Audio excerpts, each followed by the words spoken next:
So we have a lot of things to cover, and these are things that are important. Oh dear, what just happened? Do you still see the slide deck? Or did it disappear?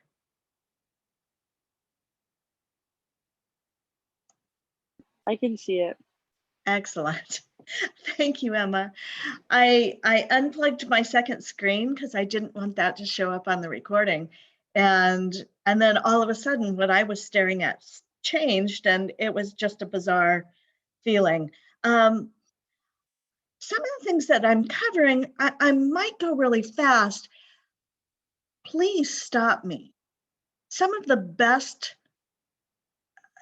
among the best parts of the last few weeks when we meet are when you have questions and you ask for clarification.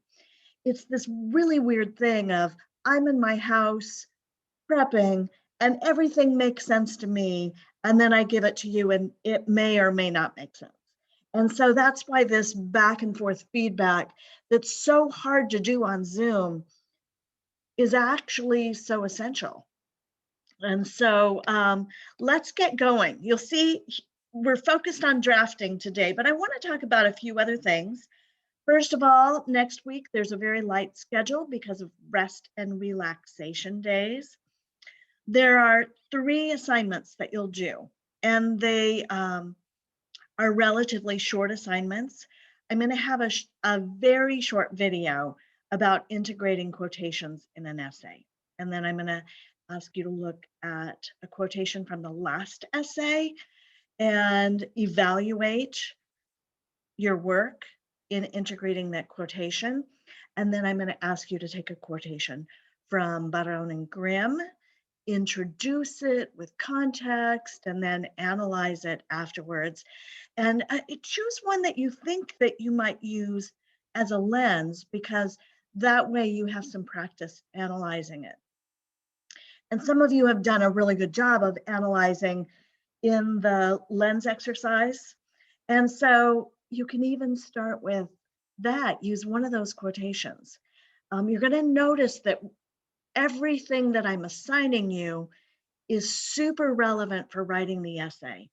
If you wrote something in the lens exercise, if you wrote something in the brainstorming exercise, if you wrote something, anything, and you go, oh, I can use that. That is a building block for me later. Please use it. That is not plagiarizing yourself. That is just me planning for you to do lots of pre-writing that can go in your essay. The agenda today, I want to answer any questions about the glossary that's due, like you all have comments on that. You may have some questions. So this is the place to do that because those are due on Saturday. And then I want to do a little bit of recap about our discussion on evidence identification and evaluation. And then we'll talk about drafting the essay. And I'm counting on you to ask me questions. There is a preliminary draft due on Saturday. And by preliminary draft, I'm calling it the rough draft. There are no points, there is no peer review, there is only feedback from me. And because that's all it is, and because I'm taking off for a few days next week, I will be reading these on my trip. So when the link closes, it closes. If it comes in late, and I will not take it. It's just because I need to create some barriers that allow me to get some rest and relaxation on those 2 days next week. Glossary minimum requirements. Every glossary should have at least 10 terms. And they need to be legitimate terms. I saw a few terms that I noted, oh, this is more of a vocabulary term. And so it's a very good idea for you to make note of anything that I have written down there. If I say this is a vocabulary term, and that is something that you have provided a dictionary, a definition for, then it's a good idea to choose a different term. Maybe even a term that's already in the glossary. Remember, no student is in charge of a term. They're just terms. It's a glossary. And actually, it's really good if we have a definition of color blindness that, for example, I don't know who's in whose groups, but like, let's say Elia had a definition of color blindness, and then Sammy found a different definition of color blindness that Elia didn't find.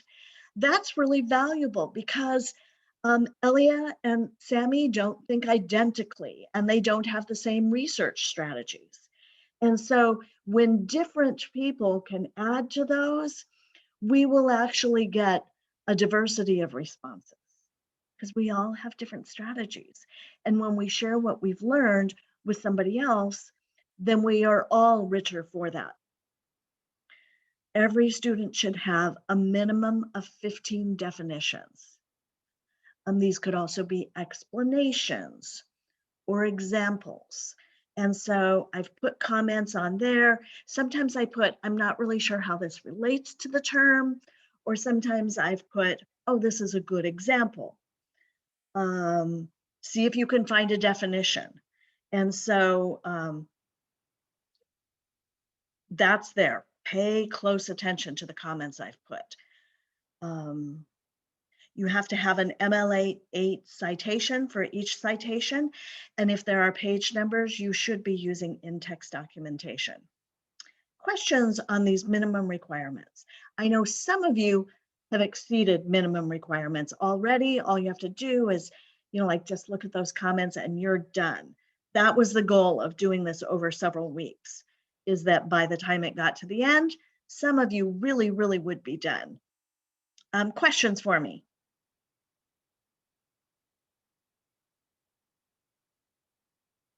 Okay, for those of you who are watching asynchronously, if you watch this and you have a question, send me a question.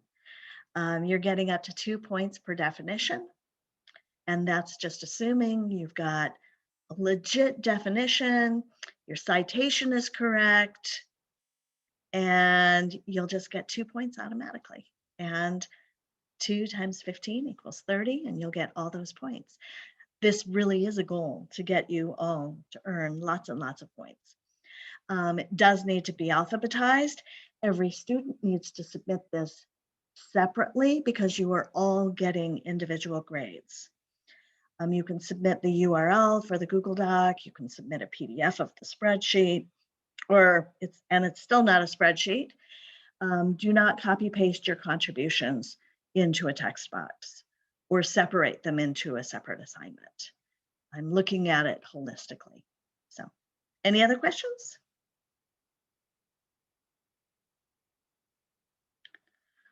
So I went through and I read evidence spreadsheets yesterday. Sometimes I put comments, sometimes I didn't. Basically, I gave you credit. And I want to show you, I had a sample that I created for you, me tracking and identifying the evidence. And I wanted to find the evidence in lesson 1. And so I looked at Barron and Grimm, and I started looking, like, what is lesson 1 doing?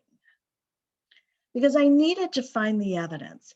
And it started out with Barron and Grimm describing the process of training the tutors in their writing center.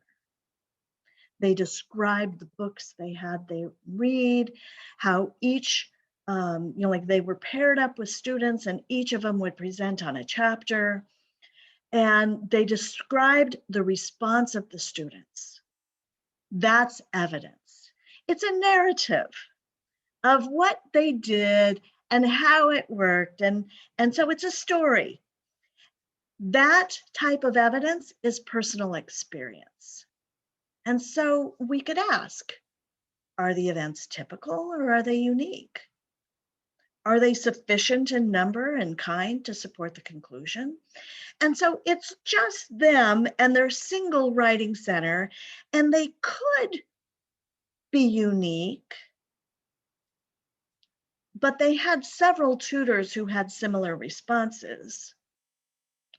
And so it wasn't totally unique, but like it is just their story. I started thinking about my own life because I'm a reader evaluating the strength of the evidence. And I started asking myself, are these events typical or unique? Have I seen similar responses? Have I, as a white person, had similar responses to, or observed similar responses to the ones that Barron and Grimm describe? And in reality, I have seen similar responses. And so, even though it's just their personal experience, I would say it may not be typical or unique.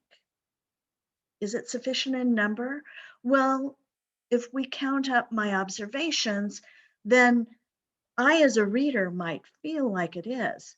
And I started thinking about, like what claim is this representing? Because claims aren't always direct quotes. In fact, if we look at the evidence, we can see why are they putting it there? What do they want us to think? And so I wrote the claim.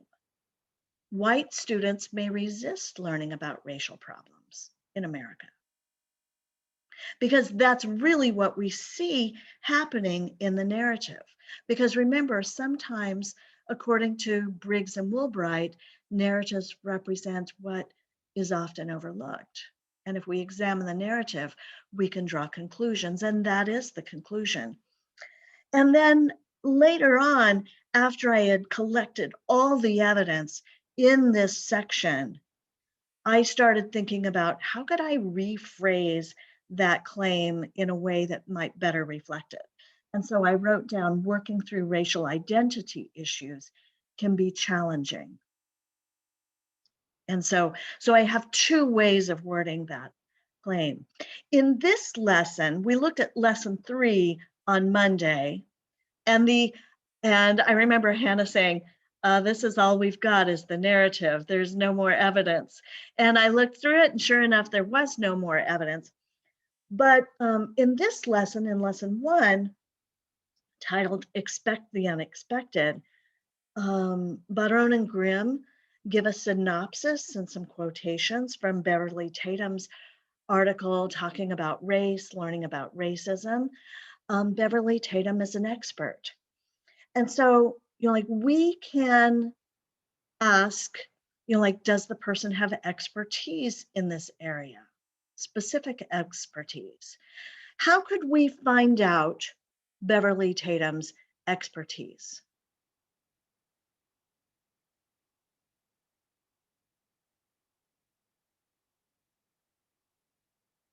Hannah, how could we find out Tatum's expertise? We could probably just search them up. Yeah, it's pretty simple like that. We can search them up, Google them, and we would find out that Tatum has a PhD in, I don't remember what, but she is an expert in this field. She's written several books on race. She is a Black woman in America with a PhD, and so she has a lot of expertise. This article, she wrote a book, Why Are All the Black Kids Sitting Together in the Cafeteria? And so she did make money for that, but this article was published in an academic journal, and she definitely didn't make money on that. She's a professor.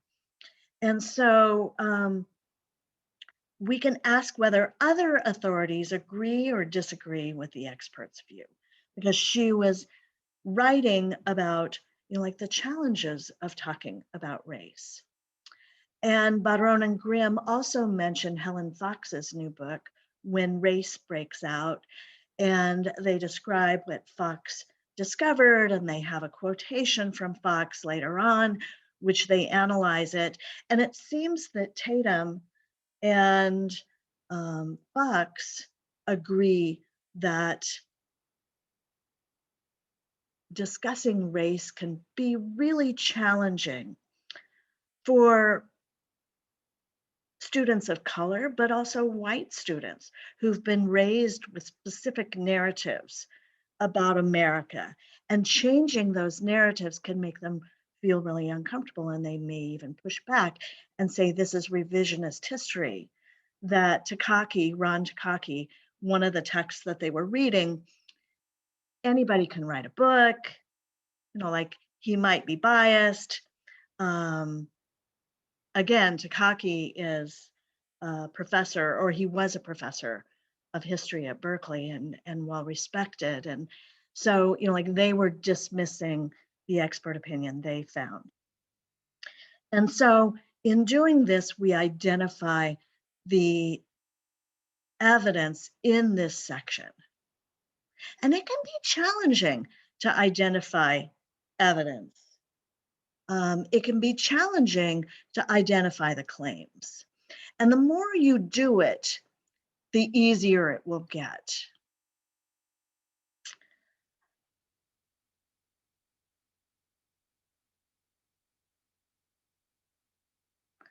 Once we've identified the evidence, and this is that white students are going to struggle or may struggle, we can ask ourselves, is the evidence sufficient? And I read some of the comments on sufficiency.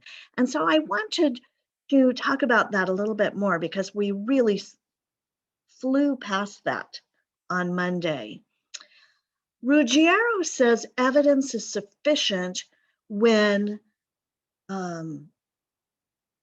it permits judgment to be made with certainty. And Ruggiero says certainty exists when there is no good reason for doubt, no basis for dispute. Definitely, I mean, this is 2002 that Barone and Grimm are writing, and they only have that one example. But in my own, like as a reader, I could see other examples. But is it certainty? Will all white students push back when they have to talk about race? Are Tatum and Fox definitely right? Ruggiero says certainty is a very difficult standard to meet, especially in controversial issues. So generally, people are forced to settle for a more modest standard. And definitely, there is no absolute standard here. Will all people push back? Will most people push back? And so we can turn to this next idea. If certainty is unattainable, and it generally is, evidence is sufficient if one view of the issue has been shown to have the force of probability. It's reasonable. Is it reasonable that white students, particularly 20 years ago, would push back against this disruption in their narratives?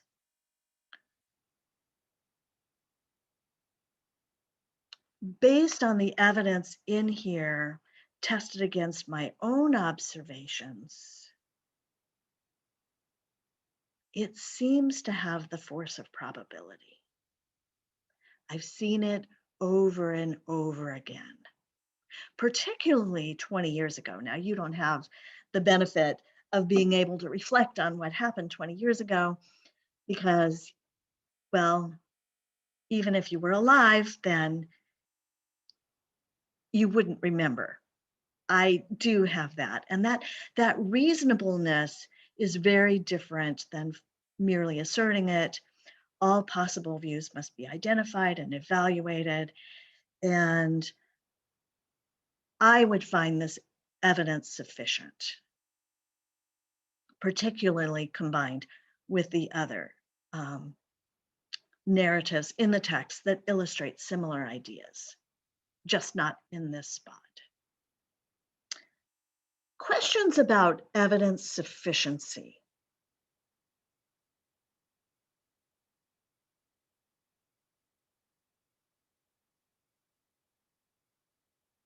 Okay.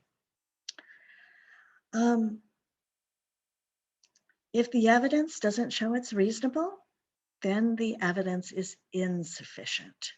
It's not enough.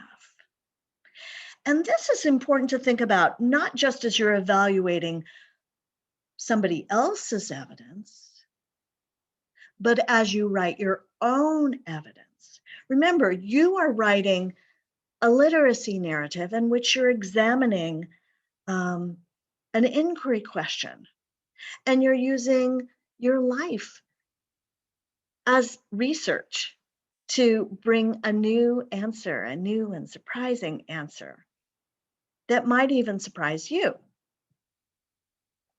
And you need to ask, if somebody else reads this, is there going to be enough evidence to support the ideas that you come to? Do you have enough details from your story that somebody might say, oh yeah, that's reasonable, these conclusions that the author comes to? And when you analyze from Barone and Grimm, using Barone and Grimm as a lens, do you have sufficient evidence? And when you write your research paper, do you have sufficient evidence? This is important because you are going to be using evidence also. Final questions before we move on to drafting the essay.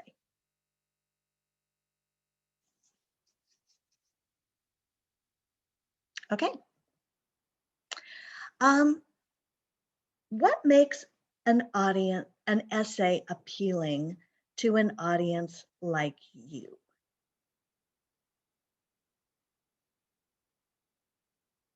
An audience of, I think you're all first year students that I'm looking at right now. Hannah, you mentioned a few things, but Elia, what would make you want to read an essay? You know, like a personal essay. What makes a reading, what makes you want to keep reading after you've started reading something? Or what makes you want to read something initially? I think it would probably have to be unique and not something that I feel like I've read before. Okay, so uniqueness. Riley, what would make you want to read something or keep For reading me, something? I really like if it has a good hook, or like I have to be like initially into it, because if I'm not like interested right away, I normally tend to stop reading or looking for something else. So I feel like the first like few sentences have to be really powerful. Yeah, Kiana, what can you add? What makes you want to read something?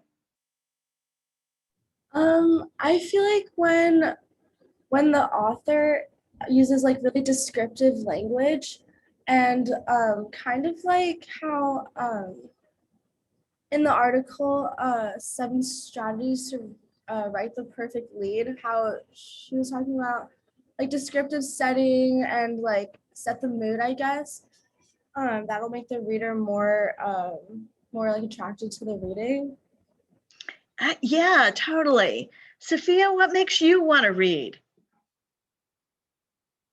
Maybe if I can like connect with the writing, and it's something that's really just interesting to me. And I love the way you said that, Sophia, if I can connect to the writing, because you made it really personal. So did Elia, where it's, well, all of you have. But what seems new to Elia, or what connects to you, Sophia, might be different than what connects to Alex. And so, you know, like it's thinking about these things. It's unique to each of us. Anybody else have something else? You know, like we have, you know, like personal connections, newness, interesting, really strong hook, anything else that makes you really want to read something.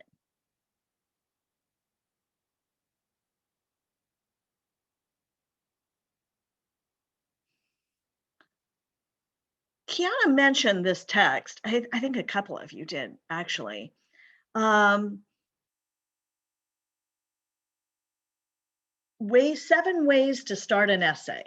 And Brenda Mahler names a few of these: description of a setting, description of a mood, focusing on emotions, a startling statement, a flashback, like a memory, a story starter, an anecdote that leads into the remainder of the piece, sets the mood, a change of point of view, a question, a quotation from an authority.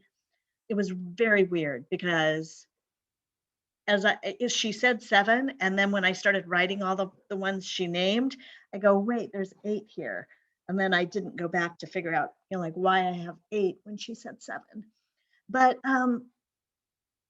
think about the essay that we started off with Kelly Linfor's essay, and she starts out with, in 1977, a man, or it turned out to be 2 men, was going around the hillside and killing women, starting with prostitutes and then any woman. And that's a paraphrase of Callie's statement. What is that? What category does that fall into?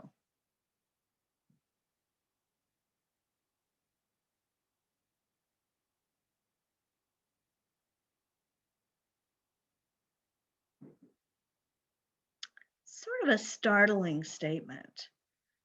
She immediately follows that by how their bodies were left on the hillside, like abandoned, the dolls of rich girls abandoned on the mesa with their faces.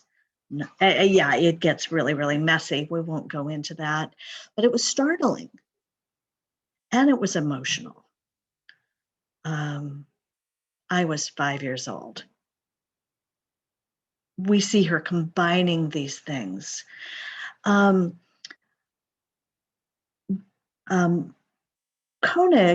in What I Found at Standing Rock, which I don't believe any of you read, begins by describing what he discovered when he woke up in the morning once he got to the Standing Rock protests.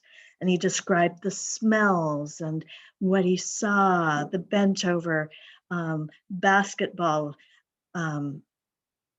hoop that had been pushed over by the wind.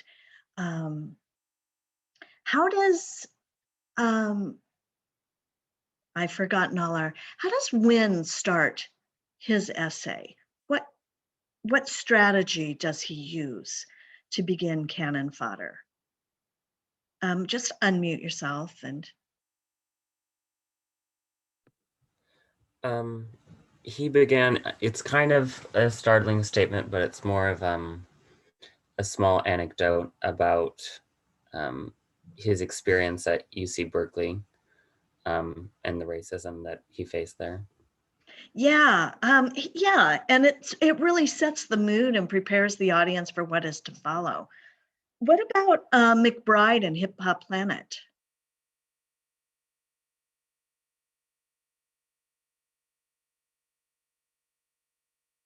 Did any of you read Hip Hop Planet? I cannot remember.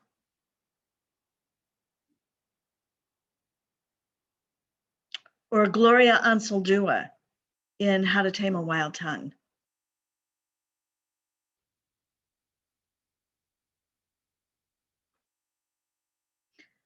Think about those, because you're going to be starting an essay and your audience is people like you.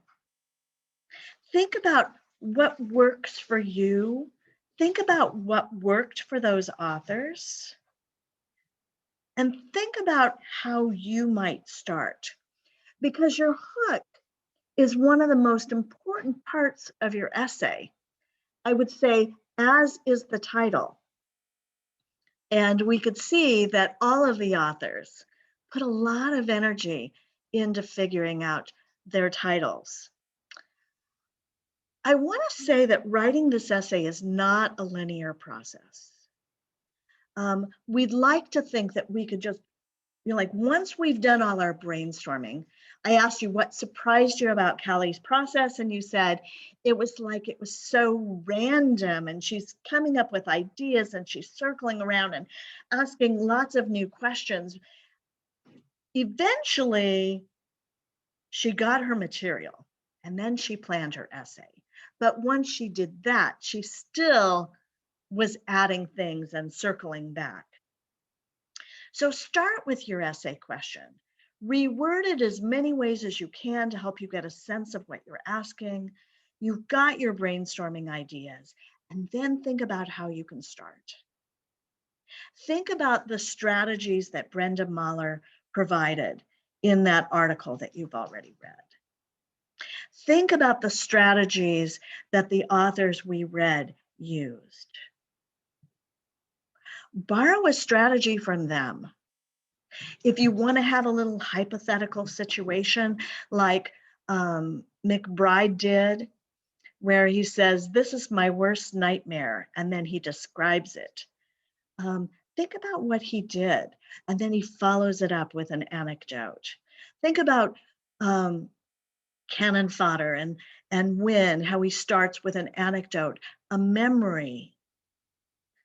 It's got some setting in it, but it's a memory of a conversation that he had with his advisor, one that really set the tone for his literacies, his culture were not accepted in academia.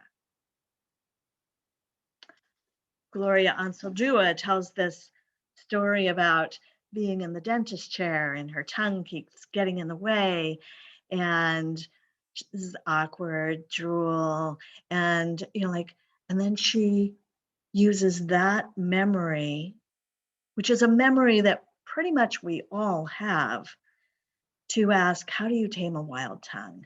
And it becomes an analogy for her language that the people around her tried to tame. Think about how you start. Accept that you may change things as you discover more what you're thinking. In fact, I'm writing an essay, and the more I write, the more I see what I'm writing. So this is how I started the essay when I was writing it a few years ago, because I've been working on this literacy narrative for a little while. And then the more I brainstormed with you out loud, randomly, the more I changed it. So this is what I started with. In 1977, I spent my days at Aurora Central High School reading Baudelaire and Candide. When I finished class, I changed into a bright orange and yellow Jack-in-the-Box uniform and brown polyester pants and flipped burgers and fried tacos in order to save for college. And when I got off work and finished my homework, I wrote letters to my fiance who lived far away in San Diego. In 1978, as soon as I graduated, I got married and moved from Colorado to the warm California sun. My life couldn't have been different from the life writing professor Callie Linford describes in Joyous Survival. And so I really set it up as a response to Callie's essay. But the more I think about it, the more I think, I don't know if I want to use Callie Linford. But I discovered a lot of things in writing that. And so I started this way. When I was 12 years old, I walked straight into a thick metal pole of a no parking sign on the sidewalk. I glanced around me to see if anyone had noticed, but I was alone. It was just me and a stack of books I was carrying home from the library, one of which I had been reading as I walked home. I don't remember what I was reading. I was an awkward girl, short, skinny, and self-conscious, and I was always reading something. And then I start creating the setting. I've already started thinking about, like, what other things do I need? You'll notice I've got 2 pages. This section of my essay will probably be, it might reach 3 pages. It might be 2.5. I want to add my fascination with other cultures, which seems strange and exotic to me at the time. I want to add my curiosity, but my confidence that the American way was the best way, how that helped me succeed in school. I want to add these things because I think that they set up where I'm headed with this. By the way, I will be posting this on Canvas so you can see how I progress, and I'll try and take notes about what I'm doing. But you can see that in both cases, like, I have these memories. I want to set a tone. I want to describe how really odd I was as a 12-year-old. Pretty much, I'm probably still odd, but like, I was really odd back then. And yes, this really did happen to me.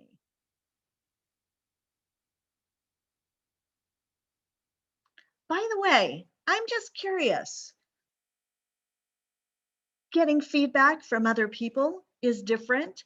Like, it's helpful. You've seen my first paragraphs.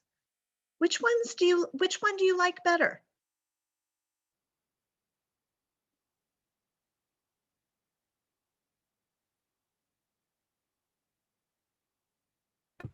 I liked the second sample. Well, the one that you showed us second more.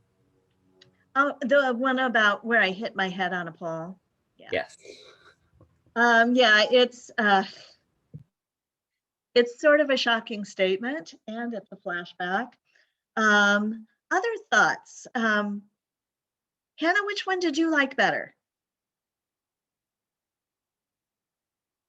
Is the first one about you at the library? Yeah, sample 1, actually, I presented them in order. Sample 1 is the one with about me coming home from the library. Okay. Yeah, I don't know. I liked both. I think that the second one definitely showed more of like your personality when you were younger. That's what I thought. And that's why, even though I had spent some time writing the other one, and revising it, I've revised it many times. I just go, you know what? If I'm here in this place and it's about me and my literacy practices as a, like, how I acquired my literacy and why it mattered to me, then people have to see me. And so that's kind of where I went. Did anybody like the first one, or the first one I read about in 1977, and I'm going to work at Jack in the Box, reading Baudelaire and Candide? Did anybody prefer that one?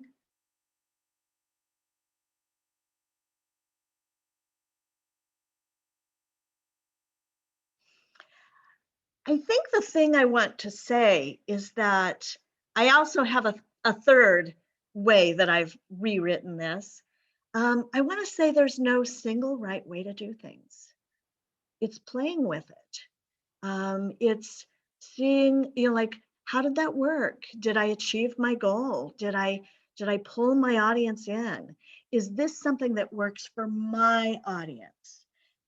That audience of other first-year students? What's going to connect with them the most? Once you have done this, like,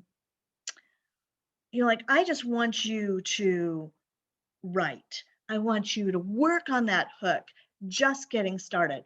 I have almost 2 pages. And this slide deck will be up there. You can click on what I've written. You can see how I present my ideas. It's my story. You can, like, you could use it as a guide, but your story is going to be very different from me. And I'll give you feedback.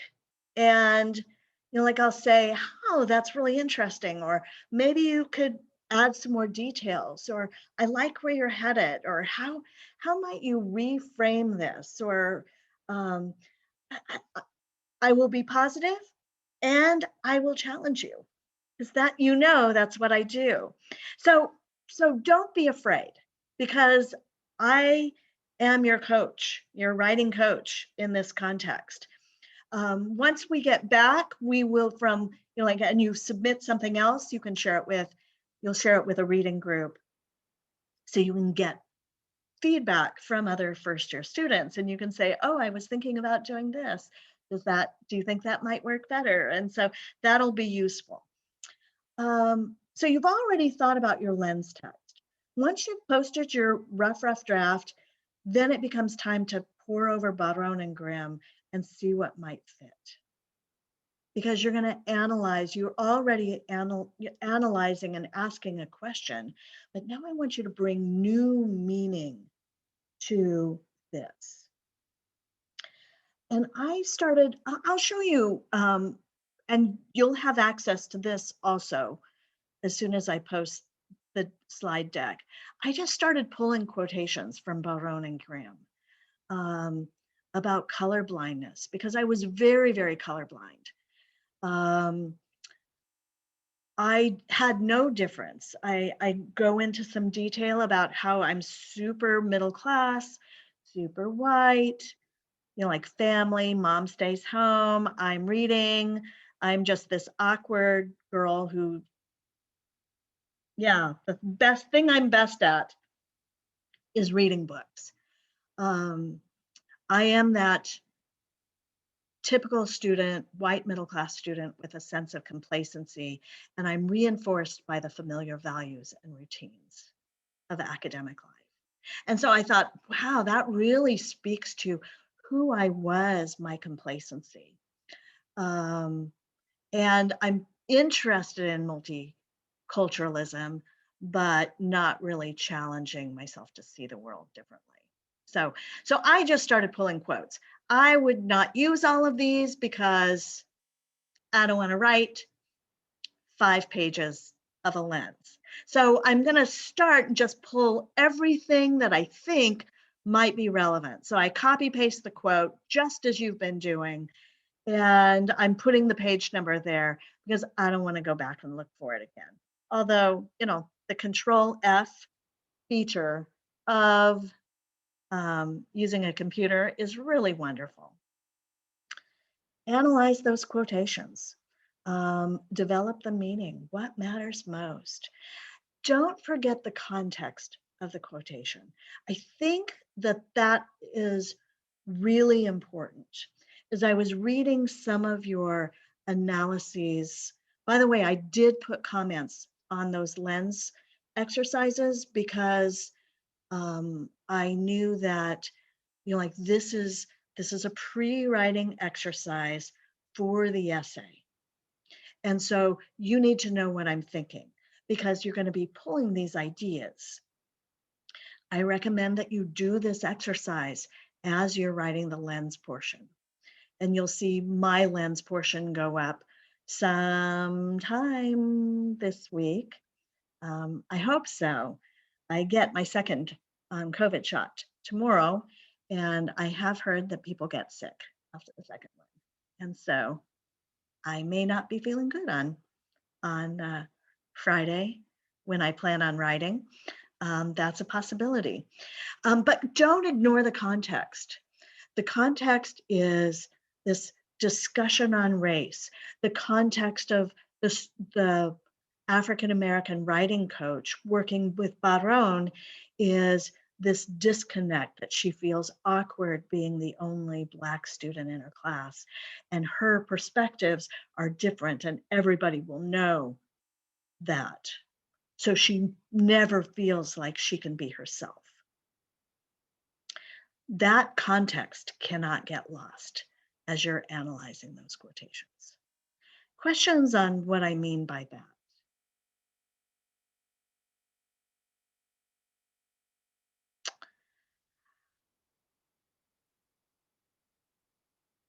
once you start working on that lens exercise, you've got a narrative written, and this will be even after that rough draft or somewhere in the process. You can work on these both parts simultaneously. It's just you're only going to submit them in pieces to me. But even as I started pulling those quotations about my life, my little sheltered 1972 life, even as I started pulling those quotations, I started thinking about what else do I need to add to my narrative? And that's where this sense of superiority for the American way, this curiosity about my neighborhood in Colorado was very white. I was one of the few white students when I went to school in Hawaii. There were very few students who weren't white when I moved to Colorado. And so I'll probably add, like how my attitude shifted about academia when I was in Colorado. Instead of diversity being the most normal thing in the world, in fact, all my teachers were, my first grade teacher she was Japanese American. My third grade teacher was Chinese American. My second grade teacher was actually from the Philippines. I mean, it was so different than Colorado, where, yeah, just so different. Now I'm brainstorming still, I'm remembering these things. And so your process of remembering can come in pieces as you start thinking about what that is and what to add. And the more you write, the more you're going to think. By the way, the process of writing, it can be weird because you're remembering things. I remember walking into the poll. It was incredibly embarrassing. I remember looking around to see if anybody might have possibly seen me, and nobody did. I remember that.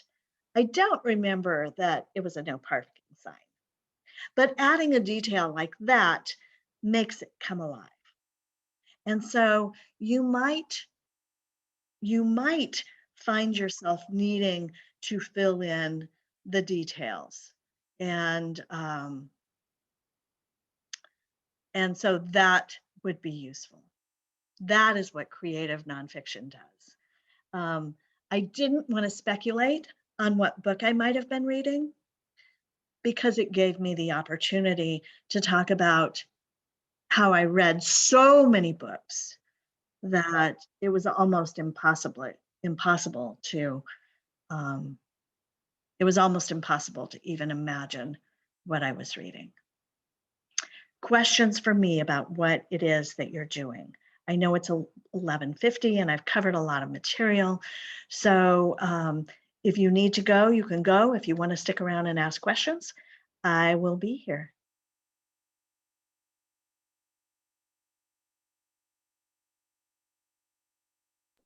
Thank you. Thank you, Riley. I have a question. Yeah, Kiana.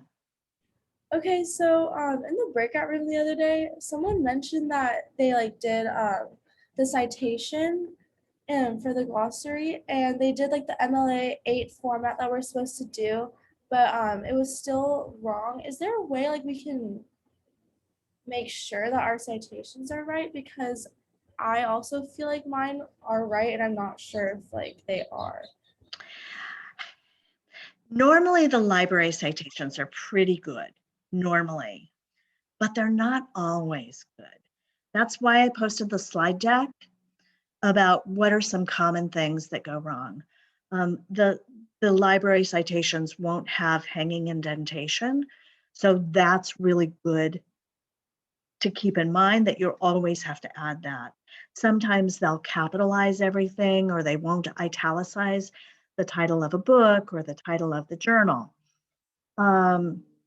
Sometimes they won't include the URL.